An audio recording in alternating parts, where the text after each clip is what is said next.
Once in a while, I get questions on how I balance story and operational security. And here's how this kind of works. I basically have four kinds of videos. I have shorts that are essentially mythbusters for the military, where I explain the military and intelligence topics to civilians. Then I have long form OSINT or open source intelligence videos, where I explain why something happened or I debunk some kind of propaganda. Then I have my videos on cybersecurity and software engineering, which nobody ever watches.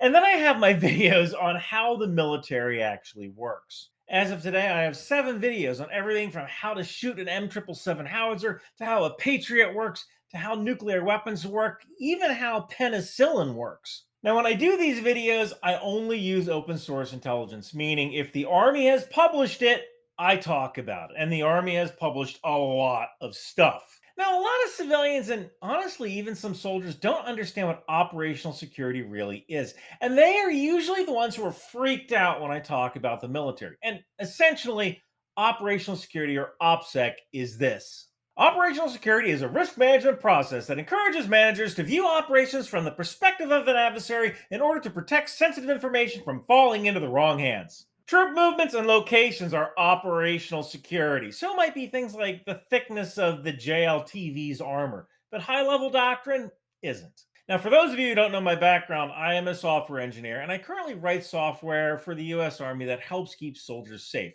And I am very proud of my job. I was also a heavy weapons infantryman for 20 years. Now, back in the summer of 2022, I was actually invited down to Fort Bragg, North Carolina to film a video about how riggers actually work. And riggers are the people who fold and pack the chutes for paratroopers. And at one point, we had some time in between jumps, so the PAO or public affairs officer took me down to see EOD. These are the explosive demolitions people, the Hurt Locker people, but don't mention that movie to them.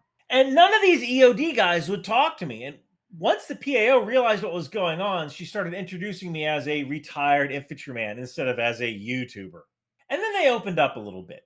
And I realized that a lot of soldiers are used to journalists who don't know anything about the military. And some journalists from a particular publication aren't crazy about America either and hate guns as well. So anybody who knows how to operate a gun is suspect and therefore treated with contempt. And those are the journalists you got to worry about. They're the ones who are going to publish embarrassing stuff so they can get internet points and get pats on the back at the kind of parties that a working class Irishman like me would not be invited to. Back when I was a kid, I read a book called Team Yankee, and this book changed my life. You see, I liked computers, but I also wasn't very good in school.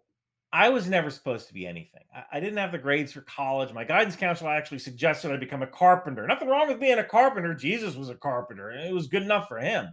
But it's tough when your friends are all wearing their sweatshirts to the colleges they got accepted to, and you're not.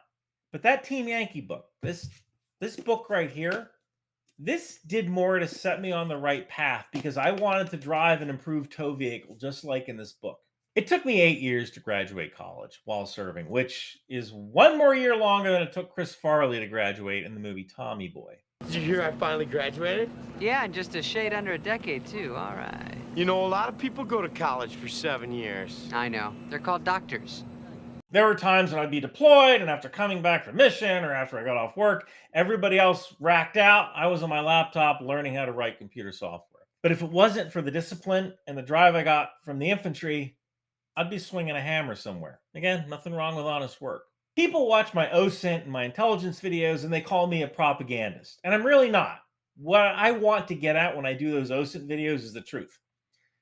But when it comes to America and the US Army and the military as a whole, you're darn right I'm a propagandist. I actually drank that military Kool-Aid and I believe in the stuff I'm saying. I want one of my videos to be the Team Yankee for some poor kid who's sitting in a crappy home and just wants to build a better life. So when I do these how the military works videos, yeah, I give some technical details, but again, nothing that isn't publicly available. And when I interview soldiers, what I'm really interested in is their story, like the kind of story I just told you. I want to get that flavor that you can't get from a manual. Slang, the rituals, the actual dialogue, the fire commands, and none of that is useful to our adversaries. What I really want to do is tell that compelling story and get some kid to think that maybe the military can be that stepping stone to a better life. And that is how I balance story and security. If you like the shirt I'm wearing, head on over to Bunker Branding and get your own. It makes the perfect gift for the tow gunner in your life. And I also have High Mars and Patriot as well. Thank you for watching.